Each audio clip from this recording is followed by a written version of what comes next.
Today I'm going to tell you how to extract the data from the databases into the the controls that we are taking onto a front end. That right now you can see that I have a first name field over here and I have a drop down list here. How to take a drop down list? Go to toolbox, double click this drop down list, and it is going to be appear in this interface. Now what we want, when this form gets running, means this web form 3 is running, I want this first column, like it is containing three values, Rahul, John and James. It should appear in this drop down list at a runtime.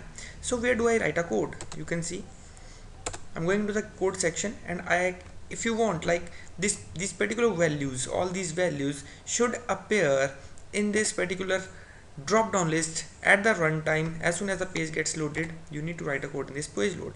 So rather to write the direct code, I'm going to make my own function. So how to make your own function? First of all, you are going to do public void. I'm going to make my own function data, and what I'll do, I'll call this particular user defined function into the page load. Alright, so now the very first thing is what I'm going to do, the SQL connection on is equal to new of SQL connection. I'll take the connection string later on. SQL command cmd is equal to new of SQL command, and I'm going to write the command inside of it. Select user,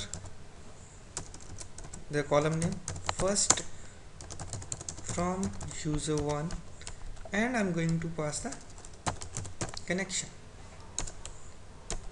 After that, I'm going to use one of the service providers, the data provider, SQL data adapter. So you can see SQL data adapter DA is equal to new of SQL data adapter. I'm going to pass the command inside of this data adapter as a parameter. After that, I'm going to take a data table at a runtime. Data table dt is equal to new of data table, and after filling this particular data table with the help of da.fill method. Okay, and I'm going to pass dt, and alright, I'm going to put a condition if gt.rows dot count greater than 0. What I'm going to do, I'm going to assign a data to this drop down list 1 dot data source is equal to who has the data, the dt has the data. After that, I'm going to assign this particular data text field. Okay, what value is coming from the backend? The value is coming is user 1, not user 1, it's first, first.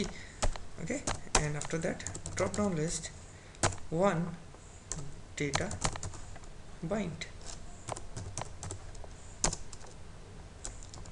Right, now what else is remaining? I'm going to take the connection string property. How to write it?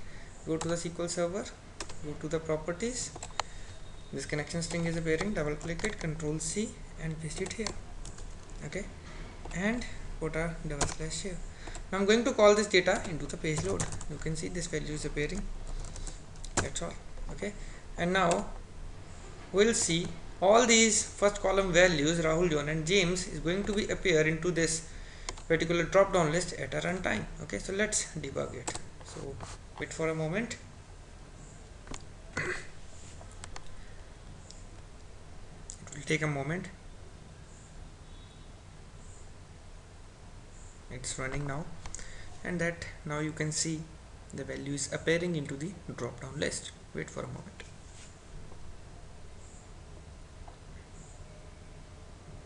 Yes, you can see all these three values, Rahul, John and James, is appearing out here. Okay, now I'm closing it. I'm just stopping my debugging. So in this video, I explained you how to use the SQL data adapter. In my next video, I'm going to tell you how to use the SQL data reader.